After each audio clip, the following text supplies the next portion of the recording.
अस्सलाम वालेकुम दोस्तों, क्या हाल हैं। उम्मीद करता हूँ आप सब खैरियत से होंगे और टेस्ट की प्रिपरेशन में अपनी मेहनत और अपनी लगन के साथ लगे हुए होंगे। खैर, आज मैं आप सबके लिए लेके आऊँ जनाब असिस्टेंट की जो पोस्ट आई थी एफपीएससी में रिसेंटली फ़ेब 2023 में कुछ पोस्टें अनाउंस हुई थी एफपीएससी के थ्रू। और उस असिस्टेंट की जो पोस्ट इन्होंने अनाउंस की थी उसका सिलेबस मोस्टली हमारे दोस्तों को पता नहीं होता। तो आज की वीडियो टोटली जो है वो बेस है असिस्टेंट का जो पीएससी की जो पोस्ट है उसके सिलेबस के ऊपर। तो उसके सिलेबस में कौन कौन सी चीज़ें होंगी, तैयारी कैसे करनी है, चीज़ों को कैसे देखना है। तो मैं आपको बताता चलूँ, यहाँ आपके सामने स्क्रीन में आप देख सकते हैं जो सीरियल 38 नंबर पे जो पोस्ट है वो एफपीएससी वालों ने अनाउंस की है as assistant permanent local government and rural development के अंदर। ये केस नंबर है F438/2023 ठीक है। ये गिलगित बल्तिस्तान के लिए अनाउंस हुई हैं। गिलगित बल्तिस्तान में जो local government and rural development का जो डिपार्टमेंट है उसके लिए ये पोस्ट अनाउंस हुई है। और टोटल इसमें 3 हमारे पास जो है वो वैकेंसीज़ हैं और ये तीनों जो है वो ओपन मेरिट पे है। तो दोस्तों आपको बताता चलूँ, गिलगित बल्तिस्तान के लिए पोस्ट हो या फिर आपकी जो है वो किसी और जगह के लिए एफपीएससी के थ्रू असिस्टेंट की पोस्ट अनाउंस हो, तो इसमें ये चीज़ है कि देखें तकरीबन 80% जो है वो चीज़ें सेम आपको सिलेबस में मिलेंगी। मे भी हो सकता है 20% की चेंजेस आ जाए, ठीक है। पिछले साल जो हमारे पास पोस्टें आई हुई थी उनमें ये था कि जनाब जो पोर्शन था इस्लामियात और पाकिस्तान अफेयर्स की वो अलग अलग से था। लेकिन अब की जो पोस्टें आई हुई हैं इसमें पाकिस्तान अफेयर्स और इस्लामिक स्टडीज़ की जो है अपना सिलेबस वो बिल्कुल कंबाइन है। तो बताता चलूँ आपको, लेके चलूँ टॉपिक्स की तरफ, जो सिलेबस में टॉपिक्स हैं उनकी तरफ अगर आपको लेके चलूँ तो टोटली हमारे पास 2 पार्ट्स में सारे सिलेबस को डिवाइड किया गया है। 2 पार्ट्स में डिवाइड किया गया है। पार्ट 1 में हमारे पास ग्रामर यूसेज है और सेंटेंस स्ट्रक्चर है। दोस्तों ग्रामर यूसेज में हमारे पास आ सकती हैं कि हम किसी भी सेंटेंस को कैसे करेक्ट कर सकते हैं। उसमें फुल स्टॉप, कॉमा, ठीक है, पंचुएशंस और ये सारी चीज़ें जो है वो इसमें ऐड हो सकती हैं, इसमें आ सकती हैं। फॉर एग्जांपल आपको एक सेंटेंस दिया जा सकता है और आपको कहा जा सकता है कि उसको आप करेक्ट करें, ठीक है। उसमें हो सकता है पंचुएशन की गलती, हो सकता है फुल स्टॉप की गलती, हो सकता है सेंटेंस स्ट्रक्चर की गलती हो, सेंटेंस स्ट्रक्चर गलत बना हो, आपने उसको ठीक करना हो। उसके अलावा अगर हम देखें तो ग्रामर यूसेज में जो है वो पंचुएशंस हो गई हैं, ठीक है। उसके अलावा जो दूसरी जो चीज़ें होती हैं वो सारी आपके पार्ट 1 में आ जाती हैं। ग्रामर यूसेज, सेंटेंस स्ट्रक्चर, ये कहने की हद तक 2 चीज़ें हैं। लेकिन आप जब इसको पढ़ने बैठ जाएंगे ना तो आपका अच्छा खासा टाइम इसमें लगना है। आपने इंग्लिश पोर्शन को कभी भी हल्का नहीं लेना। आप इंग्लिश पोर्शन को हल्का लेंगे तो समझें कि आप फिर टेस्ट क्वालिफाई नहीं कर सकेंगे, क्योंकि इंग्लिश पोर्शन का पास होना बहुत ही लाजमी होता है एफपीएससी के टेस्ट में।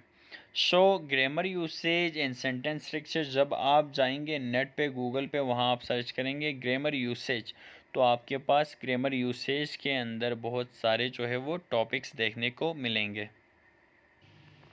जी तो दोस्तों आप देख सकते हैं मैंने गूगल पे सर्च किया है ग्रामर यूसेज, तो लिखा आ रहा है grammar usage refer to how words are use in sentences, के वर्ड्स कैसे सेंटेंसेस में यूज़ होते हैं और which applies to both written and spoken languages.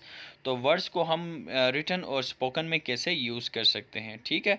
This include things like word order, subject verb agreement, tenses, ये सारी जो इस किस्म की जो दूसरी चीज़ें होती हैं वो सारी आ सकती हैं। देखिए सिर्फ़ और सिर्फ मैंने ग्रामर यूसेज को सर्च किया है तो आ रहा है जनाब कि इसमें आपका आता है, इंक्लूड है word order, subject verb verb और एग्रीमेंट और टेंसेस और ये सारी चीज़ें जो है वो इसमें आ सकती हैं, ऐड हो सकती हैं। बाकी इसके अलावा सेंटेंसेस है, सिंपली कोई आपको सेंटेंस जो है वो करेक्शन के लिए दिया जा सकता है। तो आते हैं जनाब दूसरे पार्ट की तरफ। दूसरे पार्ट में हमारे पास जनाब है बेसिक अरिथमेटिक। ठीक है, बेसिक अरिथमेटिक ये सिंपली जो है वो आपका मैथ का पोर्शन है। मैथ्स के पोर्शन को सिंपली सब डिवाइड किया गया है 4 पोर्शंस के अंदर। ठीक है, अगर हम 20 मार्क्स का भी बेसिक अरिथमेटिक लिए तो फिर हर पोर्शन का अलग से 5 मार्क्स का जो है वो क्वेश्चन आपसे पूछा जा सकता है। अलजब्रा के 5 क्वेश्चन आ सकते हैं, रेशो के 5 क्वेश्चन आ सकते हैं, परसेंटेज के आ सकते हैं और अरिथमेटिक मीन के भी जो है वो आपसे 5 क्वेश्चंस ये इसी बेस पे पूछे जा सकते हैं। आपका मैथ का पोर्शन भी अच्छा खासा लेंथी होता है, इसके लिए भी आपकी जो है वो आपका परसिस्टेंस रहना, आपका जो है वो फोकस रहना लाजमी होता है।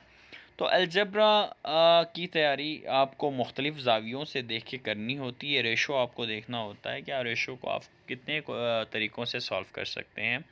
इसके ऊपर भी जो है वो बेशुमार जो वीडियोज़ है वो पड़ी हुई हैं।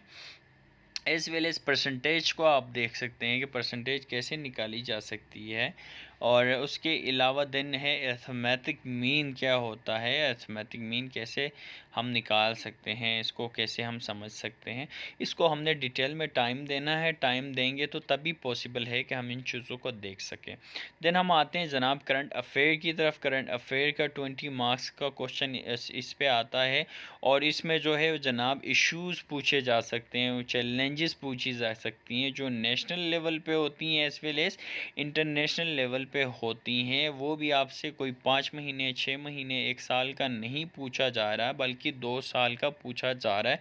2 साल का टाइम, 2 साल का अरसा बहुत ही लेंथी होता है, तो 2 साल में बहुत ज़्यादा जो है वो चेंजेस आ चुकी होती हैं नेशनल लेवल पे भी as well as international level पे भी। हमने फिर दोनों को कवर करना है, तो हमें मुश्किलात ये आ सकती हैं कि हम उन जो 2 साल का अरसा है उसमें जो इवेंट्स हुए हैं, उसमें जो डेवलपमेंट्स हुई हैं, उसमें जो चेंजेस हुई हैं, उनकी जो डेट्स हैं उनको हम याद ना रख सकें।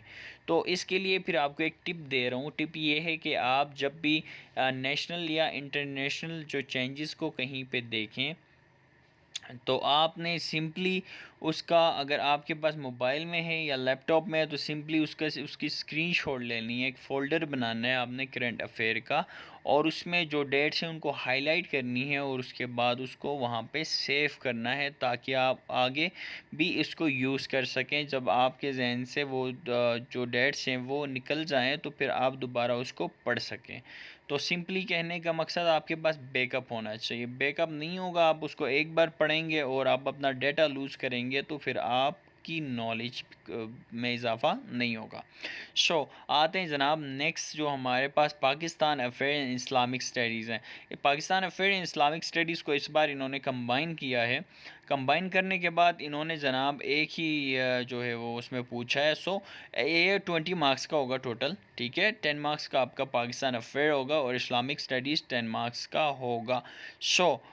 इस्लामिक स्टडीज़ की तो आपके पास बेसिक लेवल की नॉलेज होनी बहुत ही मस्ट है। बेसिक लेवल नॉलेज हम कह सकते हैं जनाब के अंबिया कितने हैं, किस नबी पे कौन सी किताब उतरी, हज़रत मोहम्मद सल्लल्लाहु अलैहि वसल्लम के बारे में आपके पास बेसिक इंफॉर्मेशन होनी चाहिए, उनकी विलादत शाद के बारे में, देन कुरान मजीद के हवाले से मेराज के बारे में आपकी इन्फॉर्मेशन होनी चाहिए। मोहम्मद सल्लल्लाहु अलैहि वसल्लम की जो अज़वाज हैं उनके मतलब आपके पास नॉलेज होनी चाहिए। नमाज, रोज़ा, हज, ज़कात जो है वो कब फ़र्ज़ हुई, इन चीज़ों के बारे में आपको नॉलेज होनी चाहिए, बेसिक नॉलेज के अंदर आ जाती हैं।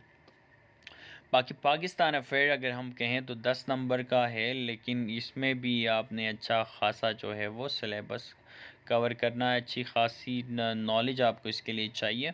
फिर 1947 से लेकर टिल अभी तक जनाब कोई 70 साल 75 साल का सारा आपने डेटा देखना है इसके लिए। तो जनाब आते हैं आखिरी हमारे पास जो बेसिक आईटी लेवल नॉलेज इन्होंने जो मांगा है, कंप्यूटर की नॉलेज आपके पास होनी चाहिए। कंप्यूटर की बेसिक नॉलेज के साथ साथ थोड़ी सी आपके पास एडवांस नॉलेज का भी होना ज़रूरी है। अच्छा, एक और चीज़ आपको बताता चलूँ, जब भी आप कंप्यूटर की तैयारी करें तो कभी मत भूलना कि वर्ड, MS वर्ड और MS एक्सेल के बारे में जो मालूमात है वो आपने बिल्कुल सारी की सारी रटनी है, ताकि आपसे पूछी जाएँ तो आपको फर जो है वो फिंगर टिप्स पे चीज़ें याद हो। तो दोस्तों, उम्मीद करता हूँ इंशाल्लाह मेरी ये वीडियो आपको पसंद आई होगी और आपके लिए आसानी का बाइस बनेगी, और ऐसी वीडियोस इंशाल्लाह मैं बनाता रहूँगा। आपकी जो है कोऑपरेशन की मुझे हमेशा ज़रूरत रहेगी। आपकी कोऑपरेशन मुझे पुश करती रहेगी कि मैं न्यू वीडियोस बनाऊँ आपके लिए। और ये जो टाइम मैं जो स्पेंड कर रहा हूँ, इससे आपको कोई ना कोई फ़ायदा ज़रूर पहुँचेगा इंशाल्लाह। मैं आपको यही टिप देता जाऊँगा कि आप कभी भी हिम्मत ना छोड़ें।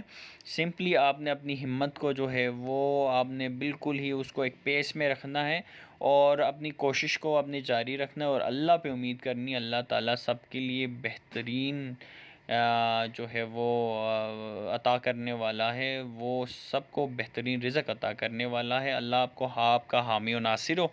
मिलते हैं नेक्स्ट वीडियो में इंशाल्लाह, तब तक के लिए इजाज़त दें। अल्लाह हाफ़िज़।